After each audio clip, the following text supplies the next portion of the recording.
झालं का काम करून? हा मिरच्या तोडीत होतो. हा होय. आली बाई. बस. बसवतो लग्नाचं काम केलं का? केलं ना. नाही काम करून काय करणार? मालकीन काय नाही म्हणली?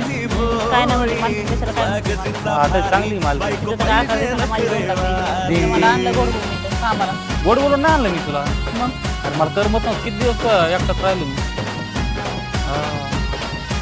काय केलं एवढ्या दिवस तुम्ही? मी काय करणार आहे? आता इथंच राह, आता पुढे जाऊ नको काय माझ्यापाशी. हा अरे मी तर आहे भोळा, पण तू आता भोळ्याला भेटलीस आता बाईक म्हणलेस तर आता राह माझ्यापाशी. तुमच्या नादीला मी पण घोळी झाल्यावर तुमच्या 2 लाखाच्या नादामध्ये मी पण त्यात धुणं भांडी करणार. अरे मग असं बी आपल्याला पुढे राहायला घर नाही काय नाही. बरं आहे आता इथं मालकीने एक खोली दिली आपल्याला सेपरेट राहायला. हा मग मालकीने संग गोड बोलायचं. मालकी मला जपती मला